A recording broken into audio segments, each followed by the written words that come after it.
Recording already, huh? Yes, and actually I can stop that if we want. You get a whole lot of silence, I think. I know it's just automatically set to record. People. Also, what did folks like? We got a lot of positive comments about dashboards and the Tableau environment. So liking both the setup of the Tableau dashboards, the usability of those, and the environment in general, that connection to the databases, the being able to deploy and share reports on the server, being able to go to the analytics website and run those reports. So that also leads us into the analytics.asu.edu website. So folks found that the website was useful. Things are starting to come together as far as the website and knowledge base. Things keep getting better with time. I like that reports are organized into groups and analytics. I like that the analytics site and being able to run dashboard reports, the ease of access to analytics.asu.edu and the published reports. But things are not all rosy with the feedback that we received. So when asked, please give us one word that sums up your feelings about data at ASU. We got a variety of responses. A lot of the most profound feelings were not so positive. So we get a lot of overwhelmed, complex, complicated, confusing, difficult, frustrated.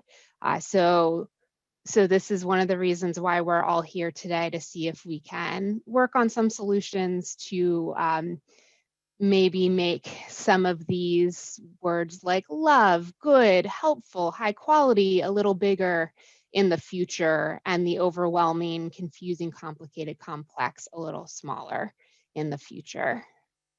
So we'll see what we can get done in 2 hours today.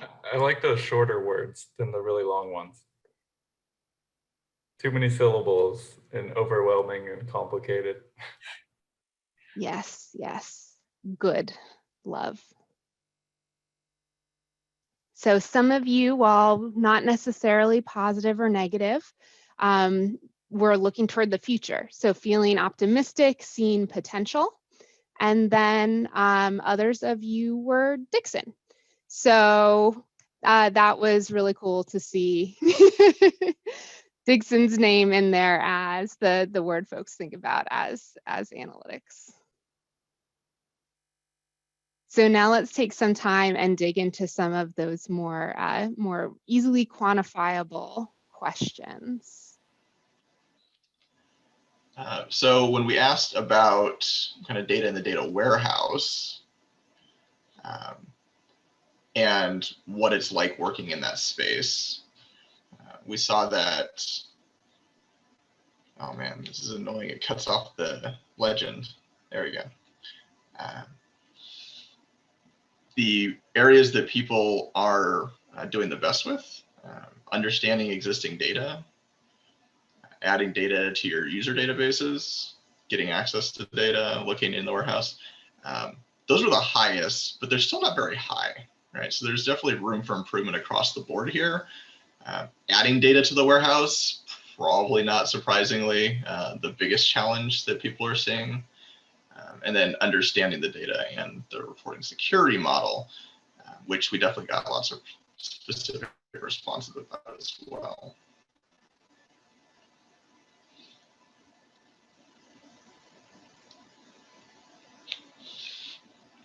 So we talk about reporting in dashboards, so more end user facing.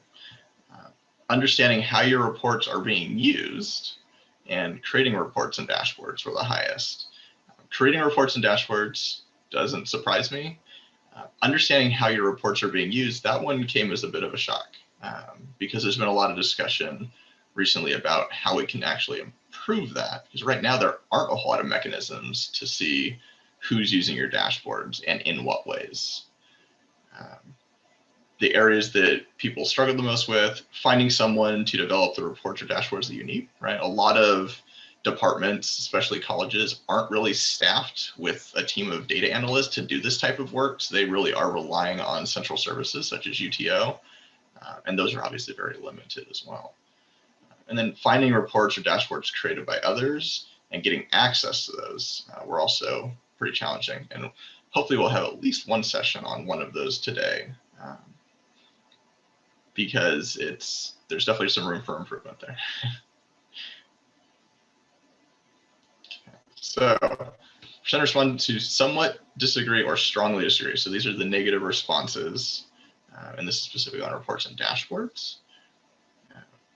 When we look at the worst cases here, it's easy to find a report or dashboard that I'm looking for, right? So on the previous slide, we saw that finding dashboards was hard. Existing reports are easy to find, so that's confirming. Again, I know where to go see if there's an existing report, need a report or dashboard, may I know who to contact, right? Those were the lowest from the previous slide. So this serves as confirmation that we are interpreting those responses correctly. People are interpreting the questions correctly. And I think something important to point out here too, there was a fair amount of repetition in some of these questions, asking things from slightly different angles, and a lot of the methodology behind that is to make sure that we're getting clear signals, that it's not that there's one question that's worded in such a way where we're getting different people interpreting that in different ways. So from triangulating these different types of questions and responses, as well as being able to look at a lot of the open response questions, we're getting some strong signals that are coming out through that noise, which I think is really, really important. If folks are going to spend time and energy and resources to solving problems, we want to make sure that they actually are issues for our community that are coming out here. And I think we saw that pretty strongly in some themes that popped out.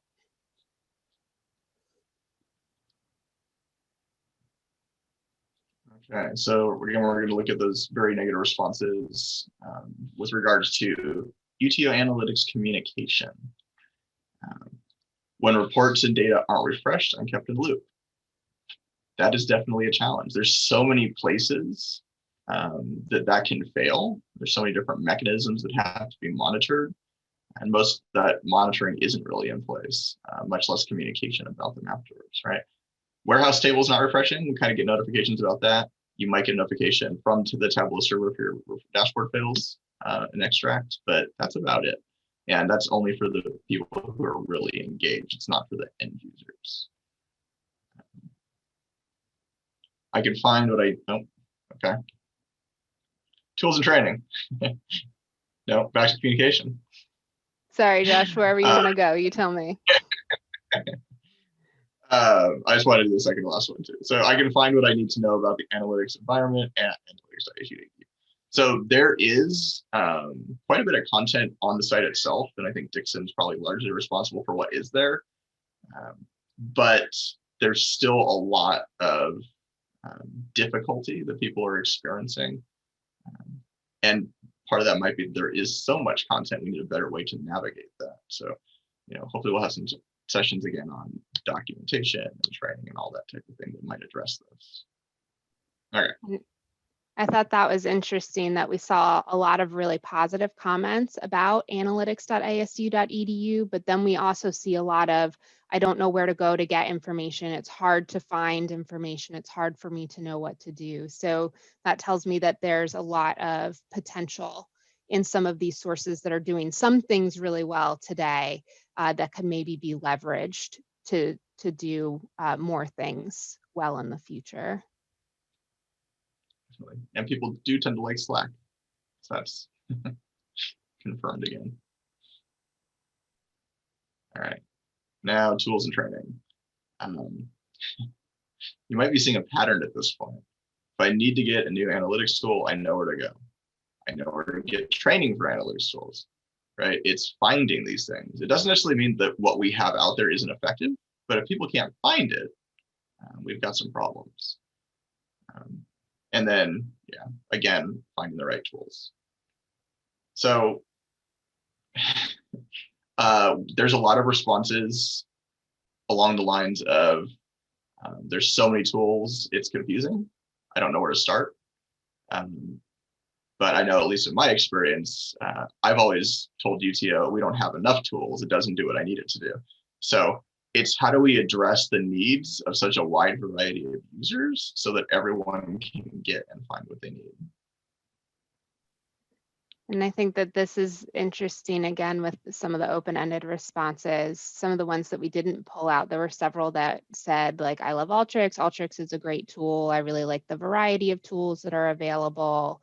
And we pulled out some of the specific comments about Tableau and Tableau Server. So again, here you see that, like, I don't really know where to go to get those tools. I don't really know where to go to get that training, but for the folks that have made those connections seem to, in some areas, like what they find once they get there. Yeah, I mean, I think this slide in particular, and all of these that are presented as disagree and strongly disagree, most of them aren't at 50%, right? So there's an implied, there's a propensity of people who are successfully navigating things, and I think that's encouraging, frankly, especially given how much transition we've had over the last couple of years. I think it's not in the responses here, but we tend to have a lot of neutral responses as well. Okay. So it's not that they're necessarily easily finding what they're looking for. It's just, Yeah, so that might be something we want to take a better look at that survey finding, then, you know, sort of that middle ground. If we think that that's not a satisfactory state, then maybe that should be included with disagree, right? And we do expect to go into the survey responses a lot more over the next few months, especially since we said, I think this had 112 responses. We've had 20 something more since we downloaded the data. So we've got new data coming in every day. Don't want to take us too far down the rabbit hole here, but I do want to mention that it's interesting to me, like how someone might answer these questions if they couldn't find what they needed until they got to like an hour-long session with Bob Sukvong, who explained everything to them. Like at the end of it, they know what they need, hopefully. But getting there may have, you know, tipped them into that neutral position. So we're definitely thinking about that. Yeah, and should that be, we saw a lot of those human to human interactions being the top one or two for everyone. For some of these things, should that human interaction really be needed or required for folks to get some of that information? For some things, you know, folks are just going to go to the person that they know who knows, which is great. But for other things, are there sources that we can be pointing people to more proactively? And documentation. When I don't know how a field or data element is defined, I know exactly where to go to look. This is one that I suspect we'll see a large shift in over the next year as we start to really populate the data dictionary within Calibra. Because 70% is pretty bad compared to what we've seen so far. But this is also an area where we are already actively addressing the issue. And I think making some good progress. Easy for me to find what data is available. I know where to find the data dictionary. Basically the same thing, right? Calibra. But you'll see, you know, kind of once we do our poll, we might have some people further addressing this issue, making sure that we're covering all the bases within UTO. Not bad. Biggest opportunity, Josh. Look at all that opportunity, all that maroon. Fixing the optimist. All right, so it takes the whole ASU community to move us all forward. So we are going to get some of that started today, or continue some of that for those of you who have been working on these issues diligently for many, many years and making a lot of improvements. So again, a plug for the Data Hackathon channel. And Victoria, I'm going to stop my screen share. Do we want to go ahead and do our poll now? Yes, I will get that set up. All right, here we go. And so the purpose of this poll is for you all to let us know today what are the areas that you want to take a look at and dig into. So we will have breakout sessions for about 50 minutes, and then we will come back together and do some share outs for those breakout sessions. So everybody, folks that we've tapped to be facilitators, everybody, please respond to the questions here, because your thoughts are really important here as well. And so we've got a small but mighty group today. So I think we'd be able to get real deep into a couple of topics, which is good. So yeah, facilitators respond as well as everyone else.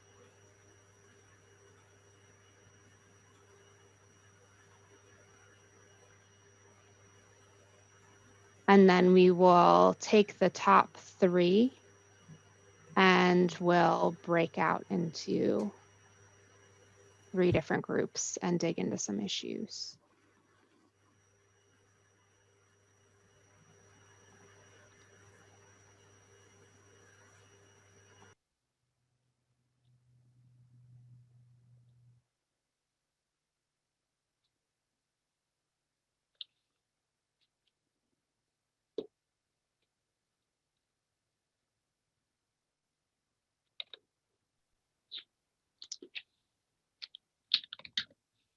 All righty.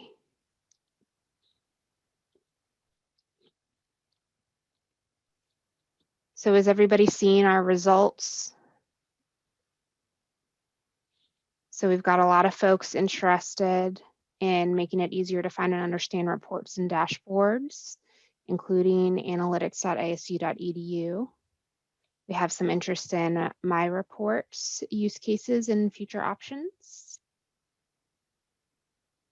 Some interest in making data more accessible and security models, and rethinking training and literacy, as well as crowdsourcing enterprise data and reports and promoting centralized assets developed by colleges and services. I'm almost wondering if we should do 2 groups for finding reports and then 1 for training. That works for me.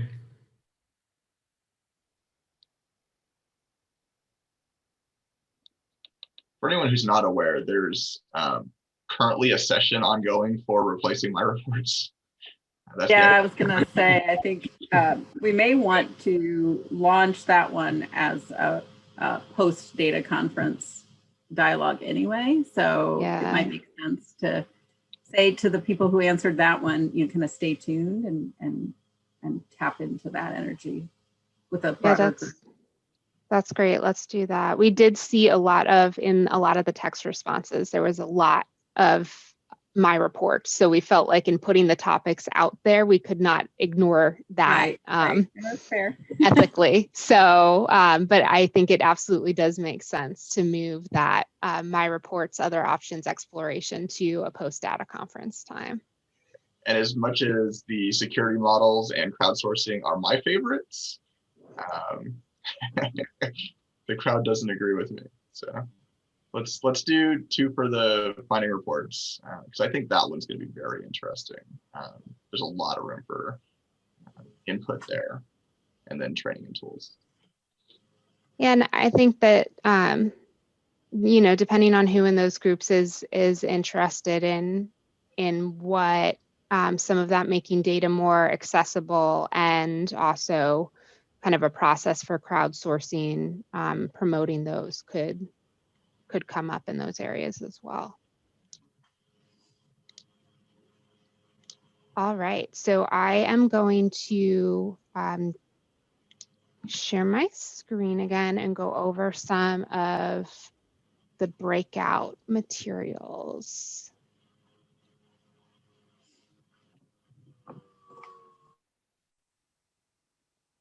All right.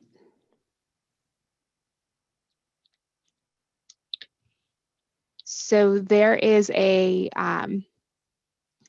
folder that we can share the link with everybody to. We also have that folder linked in the Data Hackathon channel. So if you lose the link, Data Hackathon channel is the place to go to get that link. In this folder will be everything that we're talking about. So once you have the link to that folder, you've got access to all of the materials that you need. So there is an instructions and role document for those who are interested that outlines a process for the breakout sessions and outlines some of the different roles in these quests to solve some of these issues that have been identified. Also, within that folder, so we ask that toward the end of your breakout, that the group fill out your quest card. So your quest card is really important. It's going to be the place where you lay out your plan for what's next. So what is your solution? What are the different tools that are involved in making that solution a reality? What goes into that solution, and what are some next steps for that solution? So these quest cards are really the place where we want to capture for posterity those ideas. And also we will reference these quest cards when we come back together and do some share outs from our different breakout sessions. So we'll bring these up and they will be presented to the group. So make sure that you get those filled out by the end of the breakout session. Another important piece in here is these working documents. So let me actually show you the folder. So there's this folder called Breakout Session Working Documents. So that is where you can make a copy of the template and can put in here as the first step to figure out what everybody's roles are going to be. We have smaller groups in some areas, so that should be pretty straightforward. And then make sure that you're defining the problem. So what is that monster? What does that monster look like that you all are on a quest to battle or to tame? And so make sure that that problem statement there is clear and that the whole group has some consensus around exactly what it is that you're trying to address. And then also spend some time defining what does that output look like. And so, maybe you want to get into some brainstorming before defining that output. Maybe the group from the problem is coming up with an output, but is that a new page to be able to search the website from, or is it a new product or a new service offering? Whatever that actual output is going to be, it's good to have for the group to have some clarity about what that looks like, and then start designing your ideas. So these working documents, if it's helpful for you as a group to walk through this way, that's great. If it's not, that's absolutely fine. If you have another tool that you like to use to do brainstorming and collaboration, absolutely use that. These are here to be helpful, not to hinder. So if it's helpful to walk through this, great. If it is not, then no worries. My feelings are not hurt in any way that the templates don't get used by everybody. All right. And so, Josh, are we ready to go into our breakouts? Yes, we have 3 links within that Google Sheet.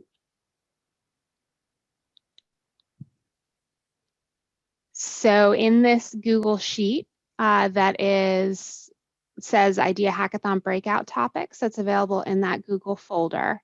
You'll see the 3 different topics and these Zoom links for those topics, as well as the facilitators are listed out there as well. So in just a minute, we will all go to one of those Zoom links. When you are there, you'll spend the next 50 minutes with your group. We will come back together at, let's say, Josh, do you want to say 11? Sure. We'll come back together at 11, since we've got some smaller groups and some, we'll have about 20 minutes to share out when we come back together. When we come back together at 11, you come back to this link that we all started, that we're all on now, and that we all started our day from today. So it's time for folks to jump into our breakout sessions. We can get some of these links in the chat as well to help you all out. We do want to make sure that the 2 finding reports and dashboards are somewhat balanced, hopefully. So don't everyone just go and pick one. Don't everyone just go and pick 2. Elizabeth, I'm thinking maybe me and you can kind of rotate a little bit. Yeah, I was gonna say, if you can like make a quick pop into each one and then just kind of get a sense, that would be good. Yeah. All right, let's go to our breakout areas.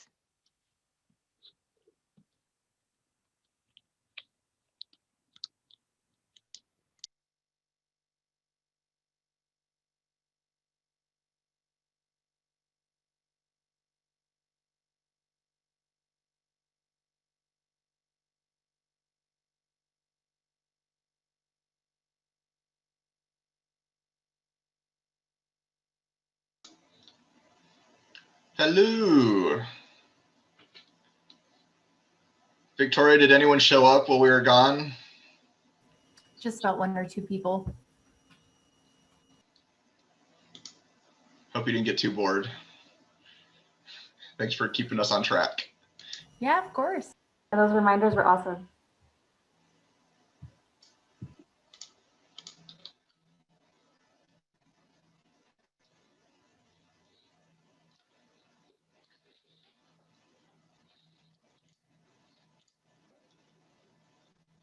Has Lita just been sitting there the whole time?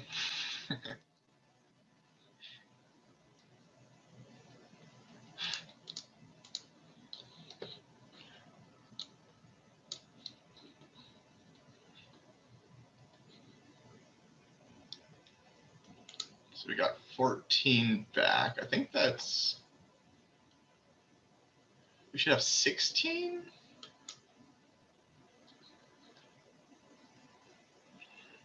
When we left, we had 18. I don't know, losing 4 out of 18 seems like a lot.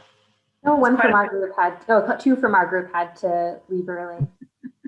And then we lost one right as he started. That one guy had to go to a meeting. So we actually, I think we were down 3. Okay, so this might be everyone then. 2 from our group are already building the solution that we came up with, so they're busy.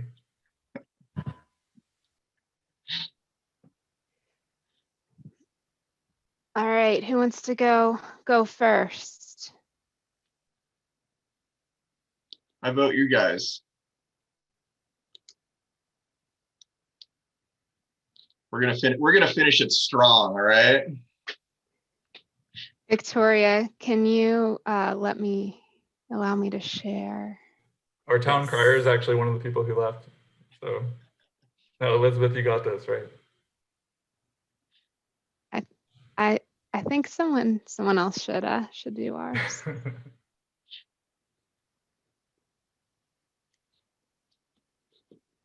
I nominate Jennifer Wilkin.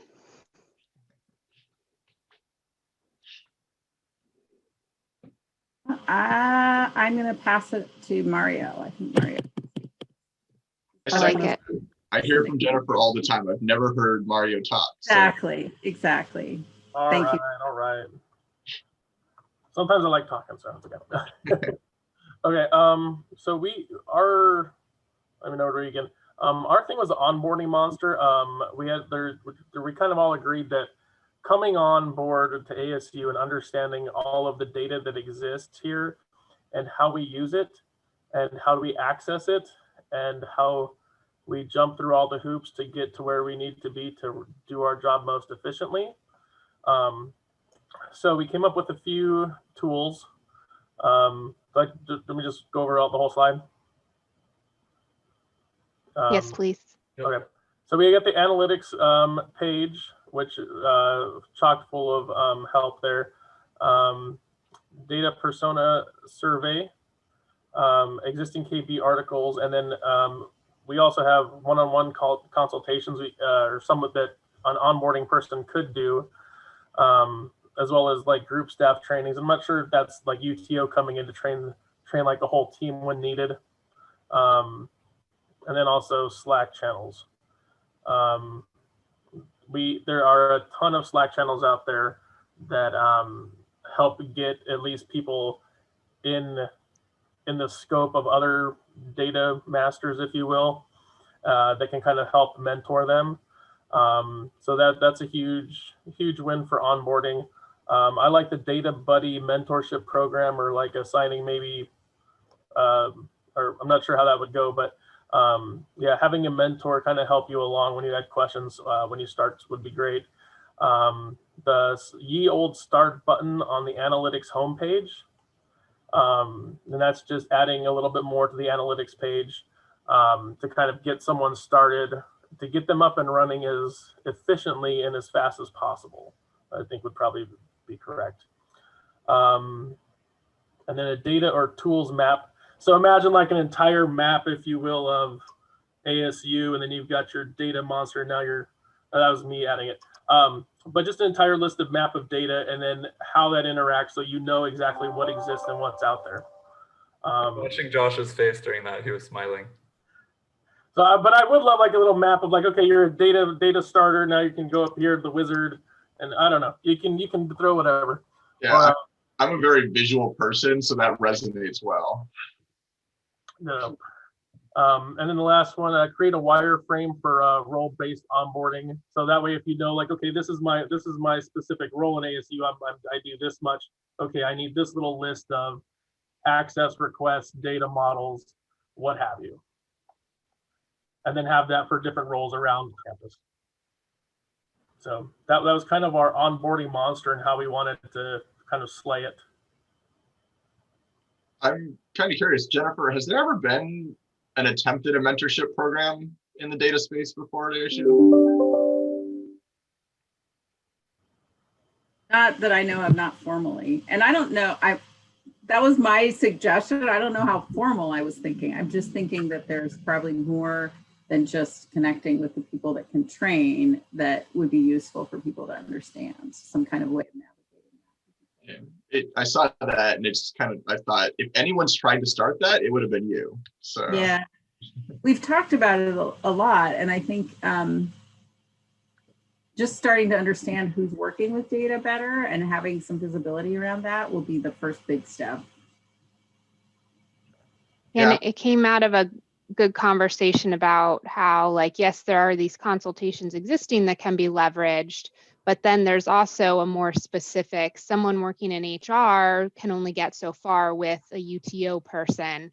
Having someone that's also doing data and reporting in the HR area that they can connect with, that can help kind of bring them along. There's a huge benefit in that outside of any centralized type of training.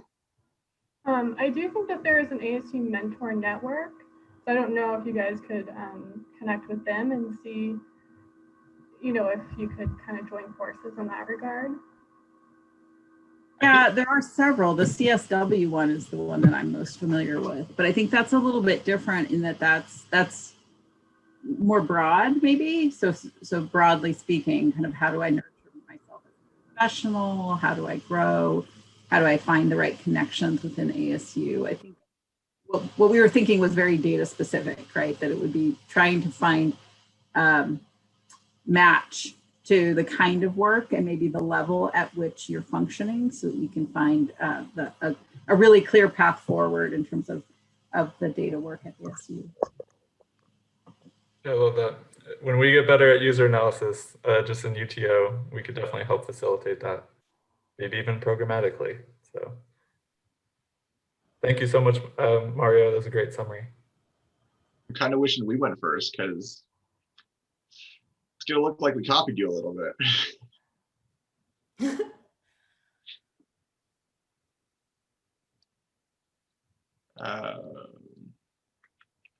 Elizabeth, can you just switch to our slide? I think it's the first one in the deck. I think I'm on your slide, right? Yes.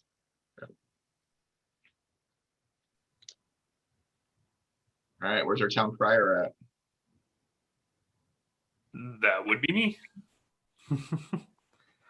Awesome. So for our group, we took a very similar approach in that it was about onboarding and specifically taking a look at the access and the awareness about what data resources are available and how to access those data resources. Specifically, we took a hard look at documentation, and that really fell upon analytics.asu.edu, as well as Calibra being brought up, which I'm really glad that I attended the Calibra session a day or two ago, having no previous knowledge of it.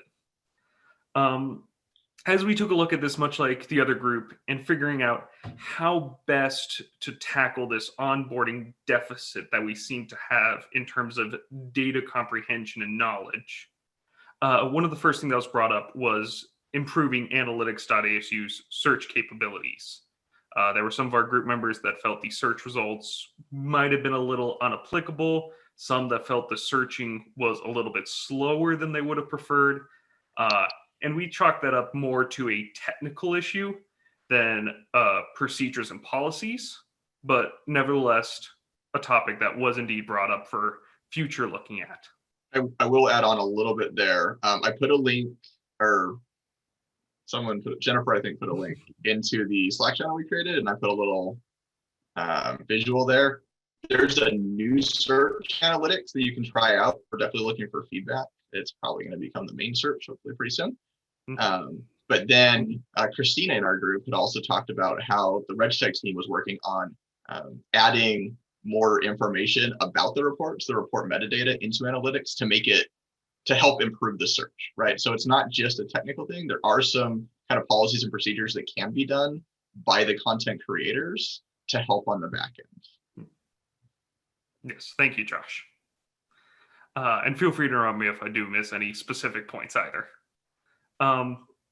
Moving on though, another topic that was brought up was departments actually educating their own departments by organizing sessions that allow them to sit down and talk to themselves, older, more experienced employees helping the new hires or people who just aren't part of the data space, having a better understanding of where everything is and what is needed.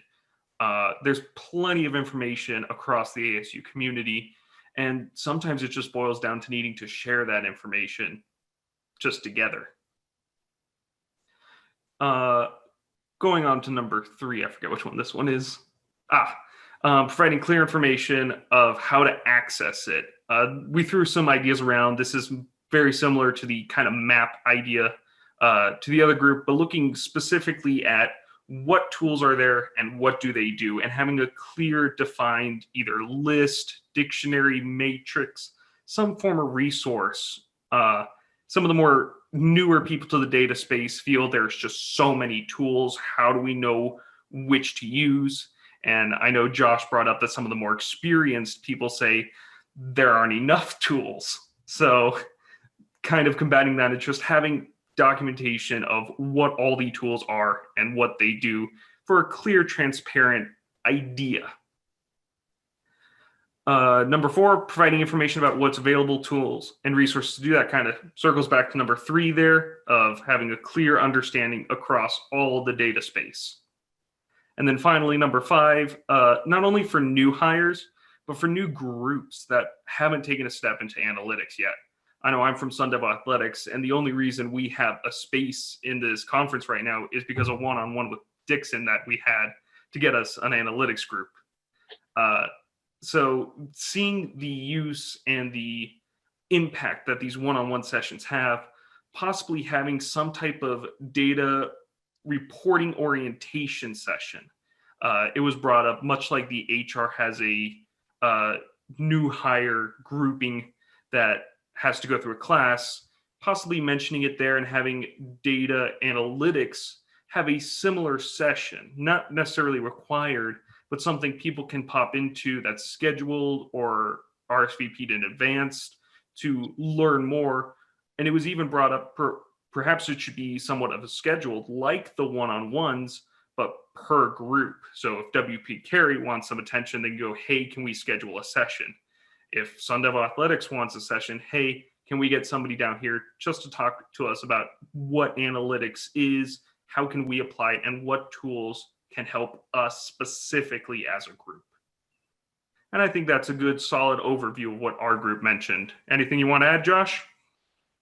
I'm just, kind of as you were going through it, it's a lot of this is about new people, right? And I thought back to the survey results, and the people we had with ASU data experience tended to be newer.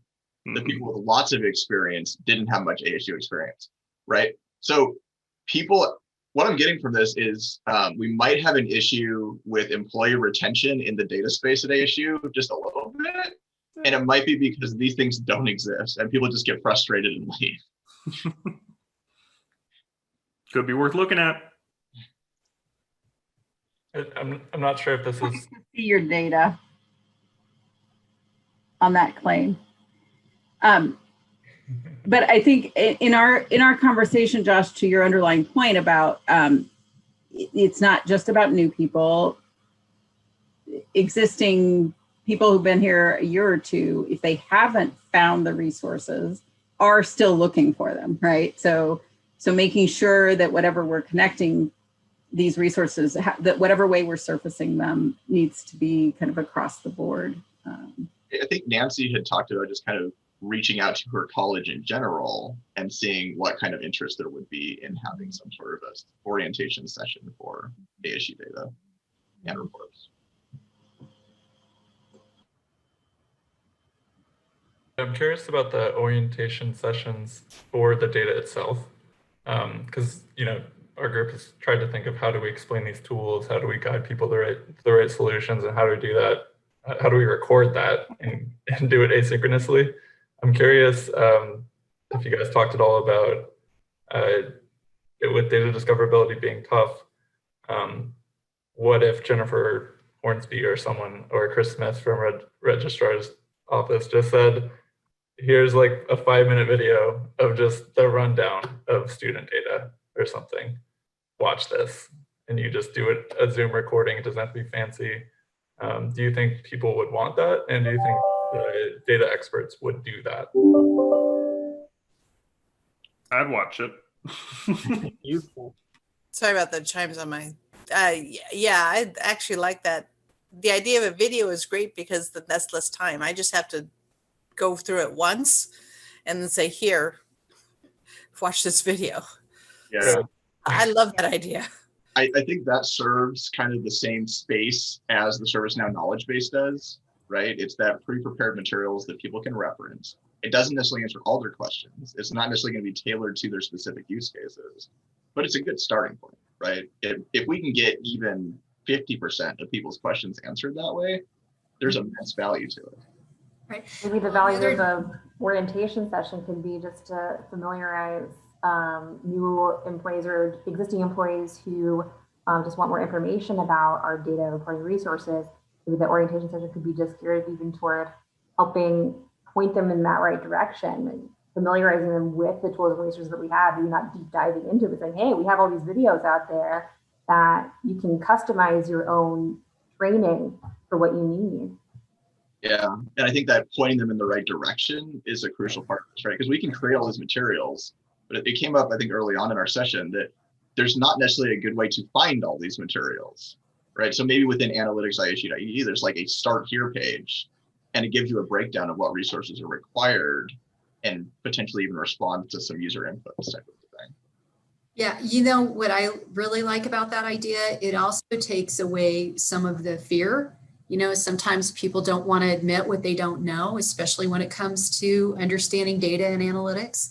And I think that if you start with those kind of sessions, y'all are so friendly that they'll be like, oh, hey, I can do this, or it's okay for me to click this button, you know? So I think that's a fabulous idea. And like you say, you do short 5-minute videos, because then there's the other challenge, right? That everybody's pressed for time. So the quicker, shorter it is, I think the more, yeah. And it also to kind of broaden your community starting out. So now from the very beginning, you know more than just your supervisor or that one person that you've spoken to. Freelance reporting, you know, okay, there's this whole maybe group of people that are also working on similar projects that I can maybe reach out to.